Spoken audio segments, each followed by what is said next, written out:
하나님 우리에게 은혜 베풀어 주시옵소서.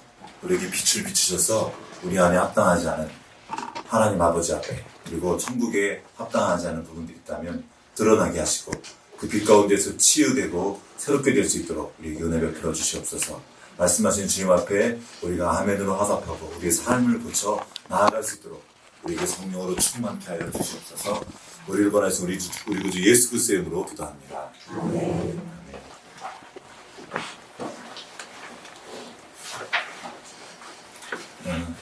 산상수훈의 말씀 계속 오늘도 이어서 나누고 있습니다. 본문 말씀 한번 다 같이 다시 보겠습니다.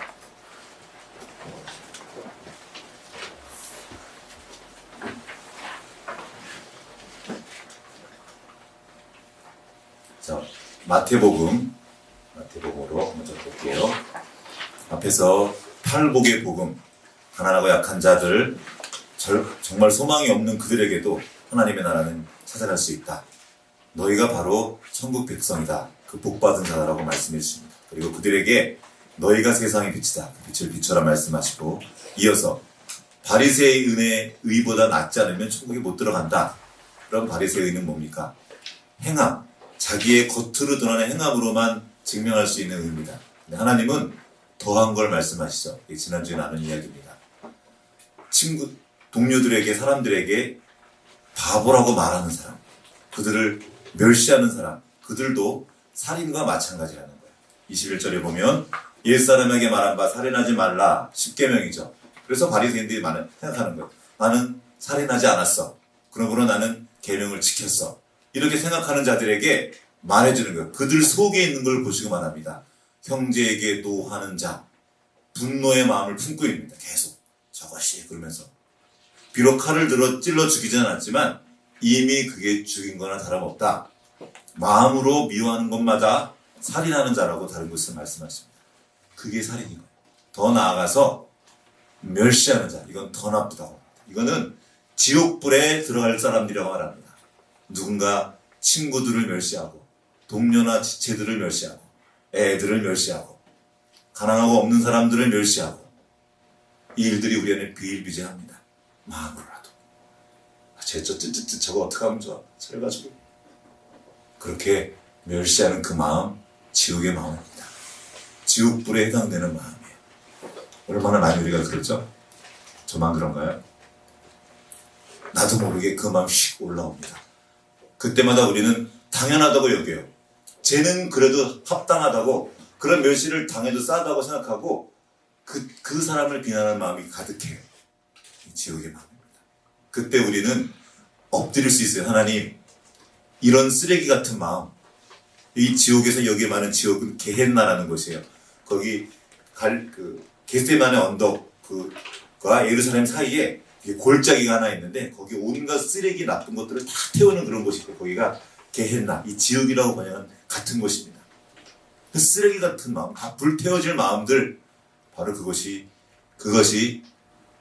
친구를, 형제를 미워하는 마음이고 멸시하는 마음입니다. 이 마음이 올라올 때마다 그가 누구든 주로 그 형제가 가까이 있을 때가 많아요. 집안에 있고 배우자일 수도 있고 한 공동체일 수도 있습니다. 이 사실 앞에 우리는 괜찮다고 여기면 안 됩니다. 떠는 거예요. 왜요? 우리는 천국 백성이니까. 세상에서는 괜찮습니다. 이게 바리새인의 의예요. 웃는 얼굴로 얘기해주고 저희 가서 그러면 그것으로 끝이에요. 내가 뭐 직접 찔러 죽인 건 아니니까, 내가 직접적으로 해를 가한 건 아니니까 난 됐어. 이 마음이 바리새인들과 서기관의 마음이고 이 마음을 향해 예수님이 말씀하신 겁니다.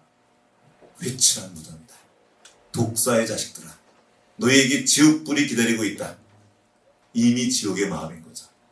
그래서 우리는 떠는 거예요. 하나님, 이런 마음이 있잖아요. 이것을 들고 나가는 거. 주님, 태워주십시오. 소멸하시는 불 대신 주님의 성령께서 약한 마음 채워주시고 성령을 가득 채워주십시오. 이것이 우리의 유일한 살 길입니다. 그래서 그 세리의 마음, 주님 불쌍히 여겨주십시오. 내가 죄인입니다. 내가 나 스스로 저 의로운 곳으로 옮겨낼 방법이 없습니다. 바울도 그랬던 거예요. 그 성인이라고 부르는 세인트 폴이라고 부르는 바울도 이 자기 안에 죄를 어찌할 수 없어서 주님 앞으로 나가는 거예요. 난 비참한 자입니다. 누가 나를 이 사망의 몸에서 건져낼까? 그게 사망이야, 그 자체가. 그때 그는 예수 그리스도를 바라봅니다. 주님께서 그에게 다시 증표를 주시는 거죠. 그리스도 안에 있는 자에게는 결코 정죄함이 없다. 우리가 어떻게 의롭다함을 입을 수 있습니까? 유일한 길은 주님의 그 품 안으로 들어가는 거예요. 이미 주님께서 행하시는 겁니다. 큰 일. 우리로서는 도저히 행할 수 없는 불가능한 그 크고 위대한 일을 예수 그리스도를 통해서 행하신 겁니다. 우리가 노래한 거예요. 그래서 주님을 높이는 거예요. 주님이 크고 위대한 일을 행하셨습니다. 내가 그 위대한 일로 인해서 지금 이렇게 살 수 있습니다. 감사합니다 하고 찬양하고 돌아가서 이제 그리하지 않는 겁니다. 혹시 분노의 마음을 품었다면 해가 지기 전까지 치우고, 누군가를 멸시했다면 주님 앞으로 나아가 기도하는 거예요. 도와달라고. 굳이 찾아가서 내가 너를 멸시했다고 말할 필요는 없습니다. 아버지 앞에서 그러고 고쳐먹는 거죠. 얼굴을 고치고 말을 고치고, 얼굴에 말 속에 들어있는 그 경멸의 표정을 치우고 있어요. 경멸하는 표정이. 애들도 다 있어요. 그게. 너희도 다 있어. 서로를 향할 때 무서운 일입니다. 이것이 무서워지지 않은 것이 현대예요. 다른 사람 몰라도, 세상은 몰라도, 세상은 바리새인의 의가 통하는 곳입니다. 그런데 천국에서는 그게 통하지 않습니다. 이 산상수훈, 이 천국 복음은 사실은 무서운 복음이기도 합니다. 이 복음 앞에 서서 주님, 우리가 이 복음에 합당하게 살도록 도와주십시오. 기도하고 나가는 겁니다. 오늘은 그 다음 절로 내려갑니다. 그러므로 예물을 제단에 드리려다가 거기서 내 형제에게 원망 들을 만한 일이 있는 것이 생각나거든. 예물을 제단 앞에 두고 먼저 가서 형제와 화목하고 그 후에 와서 예물을 드리라. 이게 먼저라는 거죠. 우리가 예배를 드리러 아버지 앞으로 나아갈 때 먼저 해드릴 일이 있습니다. 형제와 화목하는 것. 이게 정말 중요한 일이, 중요하다고 말씀하시는 거예요. 저도 이 말씀 앞에 서기가 두렵습니다. 그래서 건너뛰고 싶었어요. 이거 살짝. 그런데 주님은 건너뛰지 못하게 하십니다. 사실은 이 지금 산상수훈을 다시 읽으면서 저 자신이 제일 먼저 건너뛰고 싶은 말씀이 많아요. 근데 이게 천국 백성 모두에게 주신 말씀입니다. 이건 어떻게 사람이 지켜요? 이건 불가능한 말이에요? 아니요. 우리로서 불가능하지만 하나님께서 우리에게 지표로, 표준으로 주신 겁니다. 이것을 향해 나아가는 거예요. 이것을 들고 하나님의 빛을 구하며 나가는 겁니다. 그러면 거기에 치유가 일어납니다. 썩은 것들이 회복돼요. 빛이 비춰야 됩니다. 그때 하나님의 일하심이 더 분명하게 우리의 삶의 자리까지 나타나게 되는 것입니다. 자, 여기서 다시 질문을 한번 던져봅니다. 형제에게 원망 들을 말을, 근데 이 형제가 누구입니까? 여러 가지, 형제는 같이 태어난 사람, 함께 사는 사람을 말하는데, 성경에 말하는 형제 이렇습니다. 우리가 잘 아는 말씀이죠. 잠언 17장 17절 말씀. 친구는 사랑이 끊이지 아니하고 형제는 위급한 때를 위하여 낳느니라. 형제는 위급할 때 도와주는 존재입니다. 옆에 있는 거예요. 서로에게 도움이 되는 존재입니다. 하나님께서 그 위급한 때를 위해서 우리 곁에 두신 분이, 곁에 두신 사람들이 바로 형제입니다. 하나님의 형상을 닮은 놀라운 존재이거든요. 그래서 서로 도울 수 있습니다. 그리고 하나님은 그 형제가 서로 연합할 때 아름답다고 하십니다. 이게 good, top, 선하다고 말씀하십니다. 이게 오늘 아까 읽었던 시편 133편입니다. 한번 읽어볼까요? 이번 주 암송구절로 제가 올려놨는데 짧으니까 시편에서 외움직한 시편입니다. 짧아서 한번 같이 다 같이 한 목소리로 읽어봤으면 좋겠습니다. 보라, 시편 133편. 같이 시작.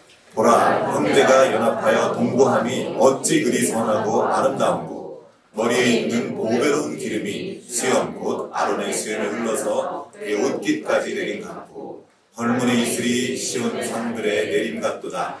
거기서 여호와께서 복을 명령하셨나니 곧 영생이로다. 아멘.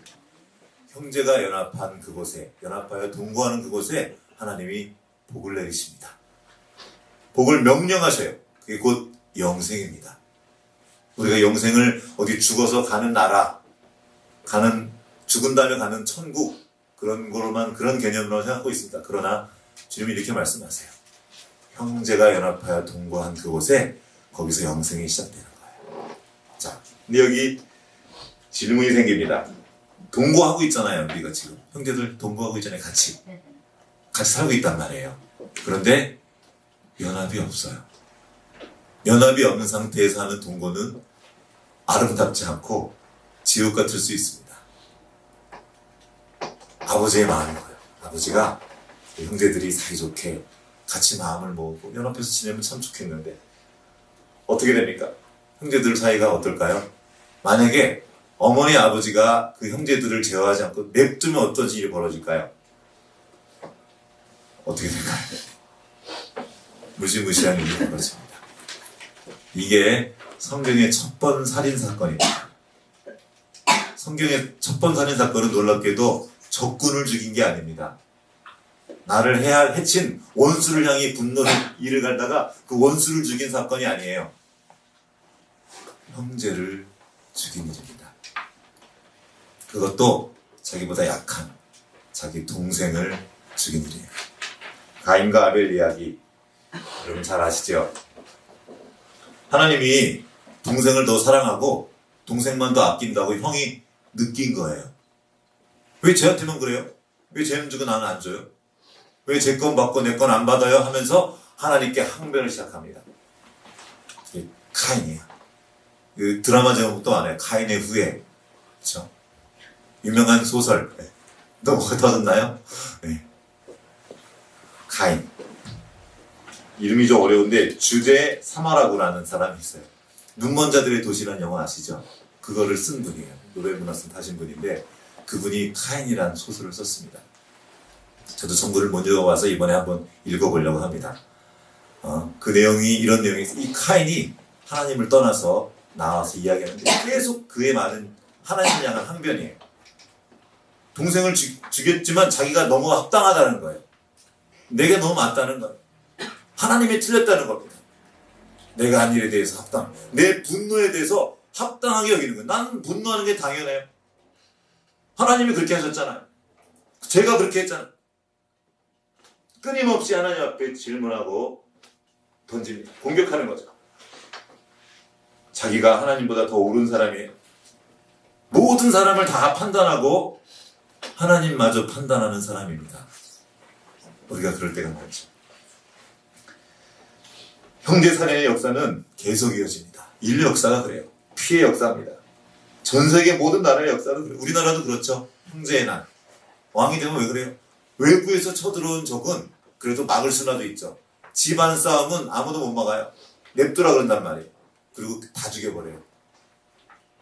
포로도 잡아가도 그 포로들은 놔준단 말이에요. 그런데 형제의 싸움이 붙으면 삼족을 다 멸합니다. 그 씨가 되는 애들까지 다 찾아 죽여요. 더 잔인해집니다. 형제의 싸움으로 가면. 형제들 잘 들어요. 지금 형제들이 있는데 진짜 중요한 일이에요. 외부에 적이 오면 잠시 힘을 합쳐요. 그러나 평화의 때가 되면 못 기다리고 서로 죽여요. 수많은 모든 역사, 나라마다 역사가 그래요. 외부의 적으로 인해 죽은 적보다 안에서 서로 죽은 게 더 많아요. 로마의 역사, 로물루스와 로무스의 이야기, 거기도 형제가 서로 싸우다가 형제를 죽인 그곳으로부터 로마가 시작됩니다. 형제살인의 그 배경 위에 세워진 제국이 로마 제국이에요. 그리고 그 로마 제국의 정신이 지금 이 세계를 지배하고 있습니다. 아직도 그 로마 시대가 지금 이어지고 있는 그 가치가. 제국의 특징이 바로 형제살인이에요. 그래서 왕이 되면 먼저 하는 일이 뭐예요? 형제들부터 제거하는 거예요. 엄청 죽였습니다. 동서양을 막론합니다. 한번 이전에 나눈 기억이 나는데 30년 전쟁, 가톨릭과 기독교의 전쟁, 형제거든요. 같이 예수님을 이 산상수훈을 같이 묵상하고 있는 가톨릭과 기독교가 서로 30년 동안 죽였는데 얼마나 많이 죽였는지 몰라요. 그때 유럽 전체 인구 중에 엄청난 인구가 다 죽어나간 겁니다. 전쟁이 나니까 나중에는 병까지 옮겨져가지고 그 병이 나그러고 더 많이 죽습니다. 한 2, 3년, 우리나라 한국전쟁이 몇 년 동안 했었죠? 3년. 길어야 3년 잡습니다. 3년 동안 얼마나 많이 죽었습니까? 생각해보세요. 30년 동안 싸웠어요. 무서운 일입니다. 그런데 화해할 줄 몰라. 계속 죽어나가도 내가 옳다, 이를 깡 물고 네가 틀렸어 하고 죽이는 거예요. 나중에는 종교고 뭐가 없어졌어요. 기독교 카톨릭이 아니고 그냥 죽이는 거예요. 네가 우리 형 죽여, 우리 가족 죽였지, 네가 우리를 했지. 이슬람과 유대교, 형님 이스마엘과 동생 이삭, 지금도 서로, 지금 기독교인들, 한국에도 지금 이슬람 문제가 계속 대두되고 있는데, 이 이슬람 문제만 나오면 이 기독교에 있는 우리 목사님들이 막 일단 묶고 나눠가지고 이슬람이 우리나라를 먹나 그러면서 얼마나 세게 나오는지 모릅니다. 사람들은 좀 무해해요. 기독교가 사랑의 종교인데 저들을 오히려 포용해야 되지 않을까. 그런데 아니요. 그들은 우리가 제거해야 될 대상이라고 생각하고 있습니다. 그래서 이를 딱 물고 전쟁터로 갑니다. 그리고 막 다 이슬람과 유대교, 이슬람과 기독교, 형제가 싸우고 있습니다. 여러분, 과연 형제가 연합하는 게 가능할까요? 가능할까? 지우야, 너 동생하고 연합하는 게 가능할 것 같아? 진짜 중요한 문제야. 잘 들어야 돼. 형제들 싸운 적 있지? 없는 사람 없어 걱정하지 마. 너네만 그런 거 아니야. 형제들, 우리는 주 안에서 형제된 자입니다. 아버지가 한 분이에요. 우리 예수님이 큰 형이고 우리가 다 형제. 그런데 이게 더 무서워요. 여러분, 교회가 지금 얼마나 무서운지 아십니까? 교회 밖에 있는 사람들이 교회 안으로 못 들어오게 한 다음에 교회 안에 서로 치고받고 질투하고 끌어내리고 무시무시합니다.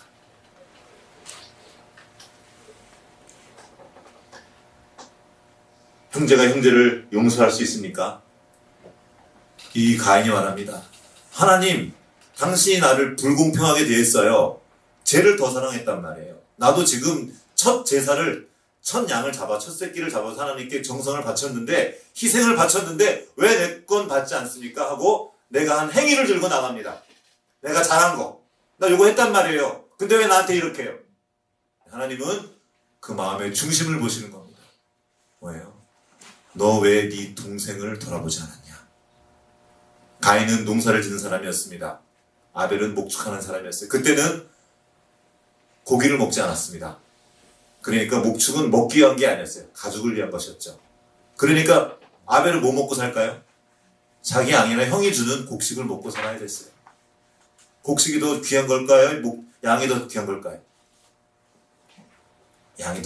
곡식이 더 귀하겠죠. 아까 설명을 잘못했네. 가인이 자기 첫 곡식을 드렸다. 그 귀한 곡식을 못 드렸어요, 아벨은. 그래서 할 수 없이 자기 가진 양을 잡았죠. 물론 하나님이 이것을 사용하셔서 뒤에 예수 그리스도의 예표를 삼지만 인간의 실수마저 사용하신 하나님의 은혜이지 이것이 우리의 목적은 아닌 거죠. 가인은 동생을 돌보지 않았습니다. 힘 있는 자가 그 약한 자를 돌보지 않았습니다. 가진 자가 그 약한 자를. 하나님 주신 이 성경의 원리는, 천국의 원리는 큰 자가 작은 자를 섬기는 겁니다. 그러나 가인이 그걸 몰랐을 거예요. 알았지만 하지 않은 겁니다. 그리고 자기의 목적을 위해서 뭔가를 드리고는 그걸 받지 않았다고 하나님께 따지고 있는 거죠. 그리고 그 약한 동생을 죽여버려요. 시기의 마음으로, 질투의 마음으로. 하나님께 헌신한다고 하면서 우리가 얼마나 많은 때 약한 사람들을 함부로 대하는지 모릅니다. 돌보지 않은 것에서 말해요. 내가 동생을 지키는 자니까 그래, 네가 동생을 지키는 자이다. 내가 뭘 잘못했다 그래요? 나 이것도 있고 저것도 다 했는데요. 주님이 말씀하시는 거예요. 네 동생을 돌보지 않았지 않냐. 그게 너의 일이다. 그게 형제야. 위급할 때 서로 도와주려고 내가 형제를 둔 거야. 너에게 힘이 있냐? 힘이 있지 않냐? 가진 게 있지 않냐? 그걸 왜 가졌는지 알아? 내가 그걸 왜 줬는지 알아? 돌보라고, 나누라고. 그러나 우리는 돌아보지 않습니다. 그리고 내가 뭘 잘못했냐고 하나님께 따지는 거예요. 이건 하나님의 나라가 아닙니다. 하나님 나라의 법이 아닙니다.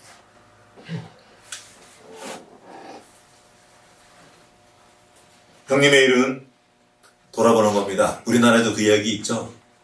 놀부와 흥부 놀부 이야기. 더 심하게 하죠. 놀부가 동생에게. 왜요? 그냥 우화가 아닙니다. 그런 일들이 많이 있었던 거예요. 지금도 그래요. 형제가 더 잔인합니다. 종족 전쟁이 더 무서워요. 왜요? 다 알기 때문에 시간이 다 말려버립니다.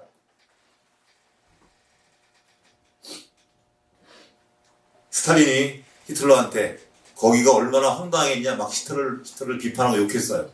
근데 자기는 자기 같은 민족을 헤아릴 수도 없이 더 많이 죽였습니다. 히틀러가 유태인 죽인 것보다 더 많이 죽였어요. 모 대통령이 일본 사람들에 대한테 일본과 서구 열강에 대해서 막 항의하고 나갔어요. 그래놓고 자기 민족은 500만 명 넘게 죽였습니다. 자기한테 반항하는 자, 자기 뜻대로 하지 않는 자를 다 죽여버리는 거예요.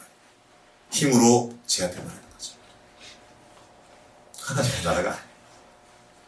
우리나라 근현대사 역사를 보면 참혹하게 이를 데 없습니다. 다 말을 할 수가 없어요. 화가 나고 눈물이 나고 막 너무 아파요. 그 사건이 뭡니까?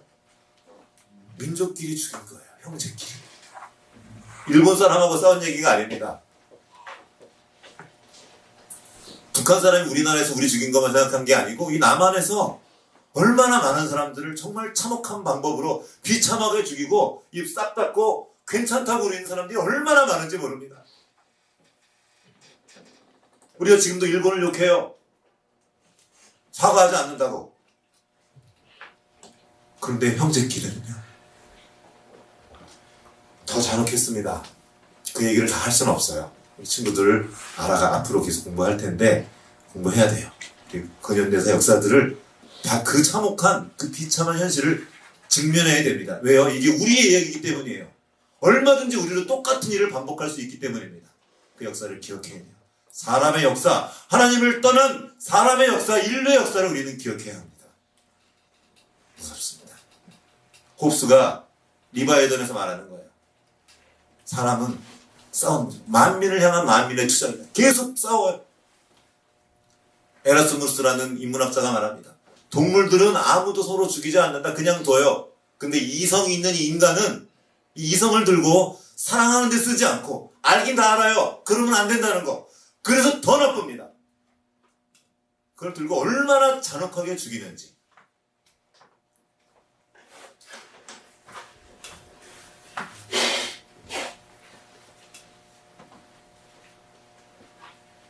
더 두려운 건 하나님의 이름으로 죽이는 겁니다.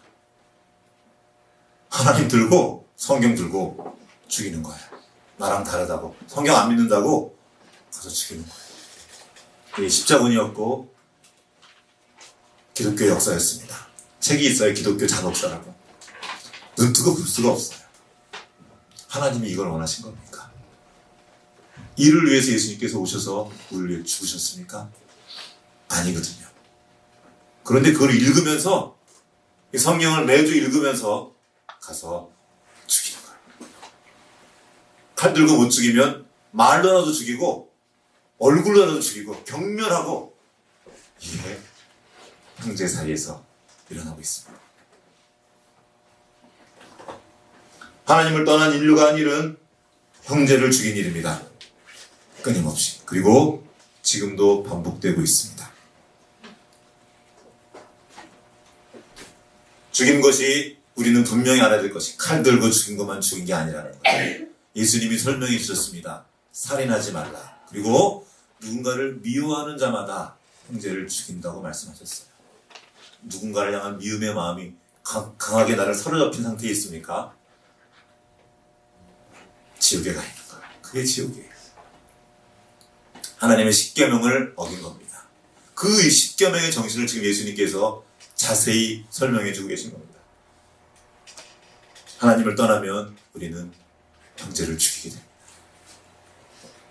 그러면 하나님께 돌아가면 어떤 일이 벌어집니까? 형제를 사랑하는 일이 벌어집니다. 안 돼요. 그 안 되던 일들이, 그 불가능한 일이, 그 위대한 일이, 우리로서는 불가능한 그 일을 예수님께서 하신 겁니다. 우리는 이게 위대한 일이라고 생각하지 않아요. 형제가 화목하게 지내는 거, 이건 정말 위대한 일입니다. 불가능한 일이에요. 인류 역사상 어느 누구도 하지 못한 일입니다. 그런데 주님이 그 일을 행하신 겁니다. 전쟁을 하다가 전쟁이 멈춘 일이면 우리는 그런 사람들 위대한 사람이라고 말해요. 그 사람만 위대한 게 아니에요. 우리 집에서, 우리 가정 안에서 형제가 화목했습니까? 이 일은 위대한 일입니다. 그리고 이게 우리 주님께서 하신 일이에요. 하나님과 화목하면 이제 그 화목함으로 인하여서 아버지의 자녀가 됨으로 인해서 형제가 화목합니다. 화목하게 되는 거예요. 가정에 아버지가 뭐 하는 거예요? 형제들이 서로 싸울 때 아버지가 이놈 너희 싸우지 마라 하면 싸우다가 싸움을 멈추는 거죠. 내 마음으로는 확 그냥 한 대 하고 싶지만 아버지가 계시니까 못하는 거예요. 그렇습니다. 하나님의 나라는 하나님 아버지가 다스리는 나라예요. 그래서 우리 마음속에 미움이 일어나도 함부로 할 수 없습니다. 그리고 아버지한테 혼나는 거죠. 그거 안 된다. 너 서로 화목해라. 사이좋게 지내라. 얼굴, 말 예쁘게 해라. 맨날 하는 말입니다. 저희가. 우리도 들어야 합니다. 그 말을. 우리 어른들도. 우리가 자녀들에게 하듯이. 우리 아버지를 기쁘게 하는 것. 아버지 보시기에 선하고 아름다운 그 일을 위해 우리의 생각과 말과 얼굴, 손, 발을 내어드려야 합니다. 그렇게 연합하여 동거하는 것, 그건 화목한다 그럽니다. 우리는 이제 알고 있습니다. 이것이 불가능하다는 것. 아무리 말해도 또 싸우고 또 싸워요.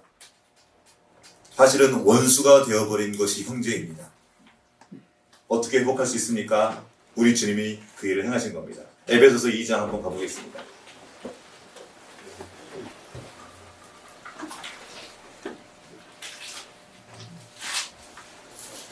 에베소 2장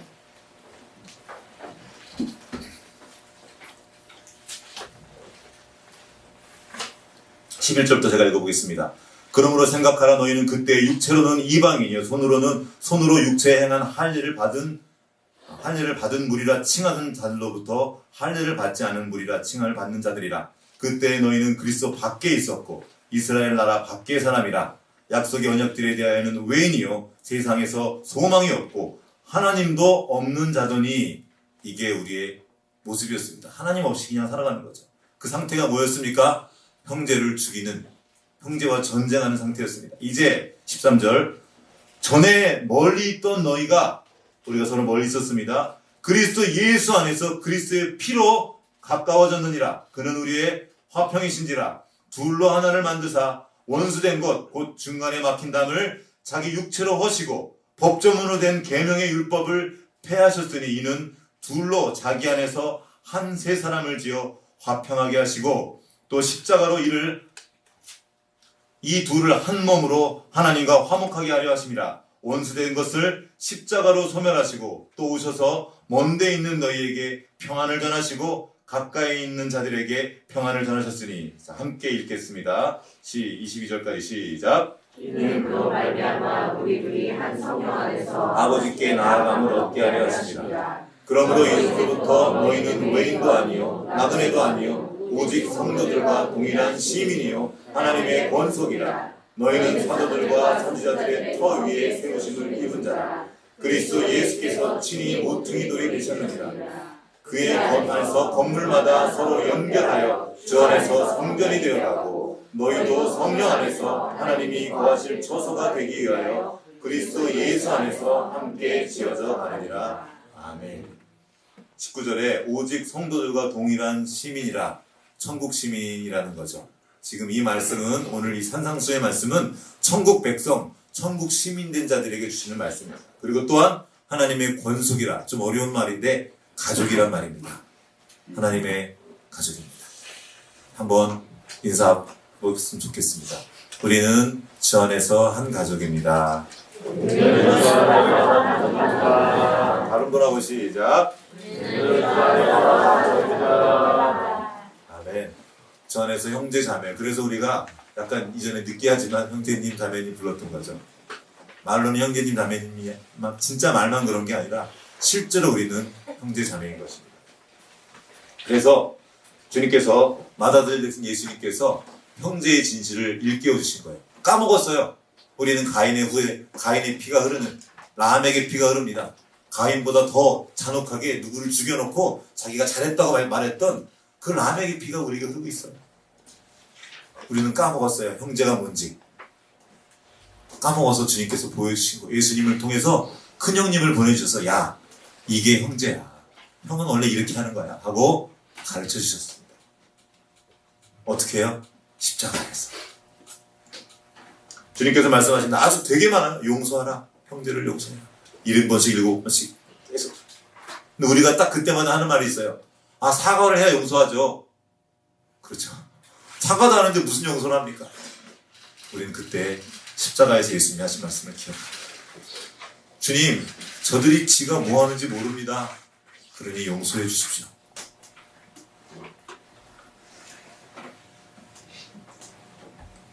우리가 뭐 하는지 모릅니다.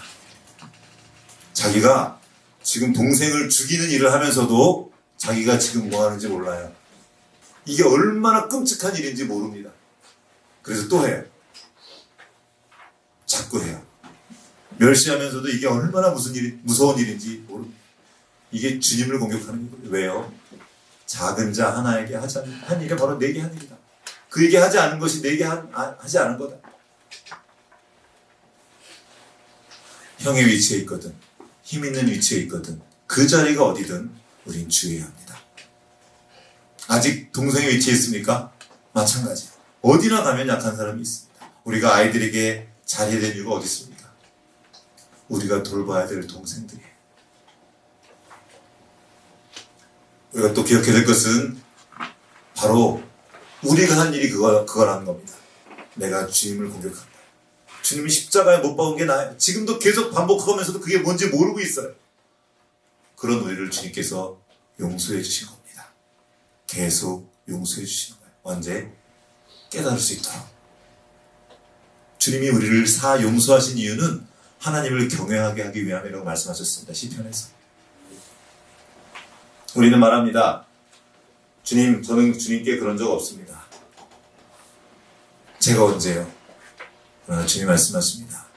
그 작은 자에게 한 일이 나에게 한 거다. 마태복음 25장 40절 말씀을 한번 읽어보겠습니다.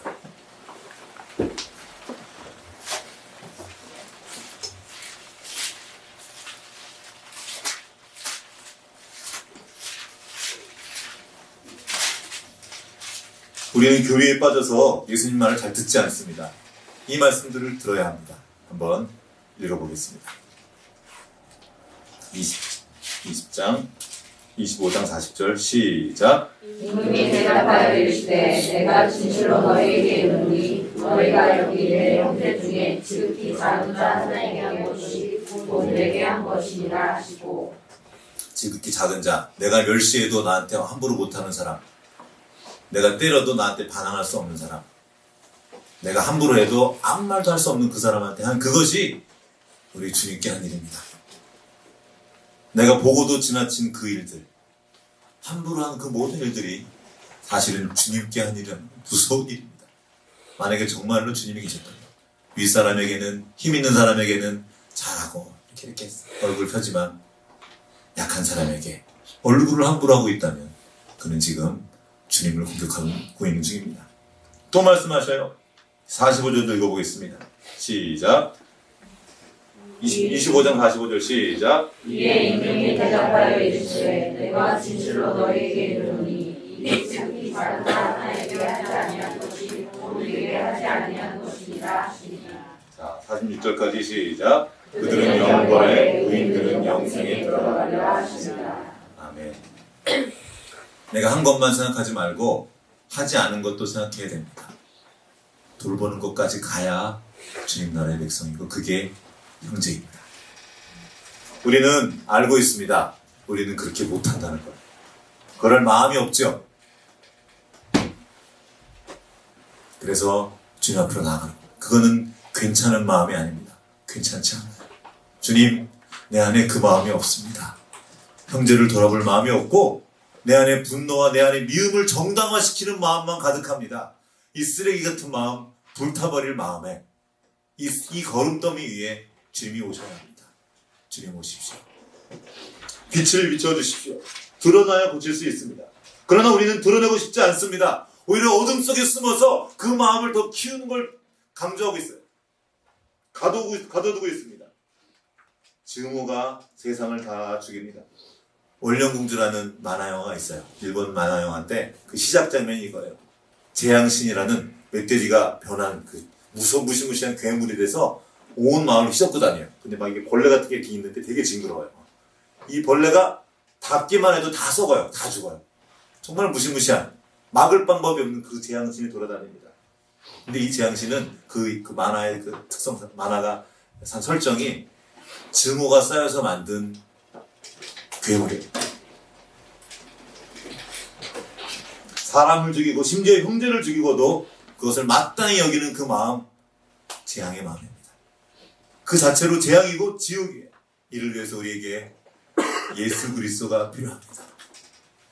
우리 안에 오시고 우리 사이에 오신 예수님, 지금도 우리와 함께 하시고 우리로 연결하게 하시고 연합하게 하시는 분, 그분이 바로 성령님이시고 성령께서 지금도 행하시는 일입니다.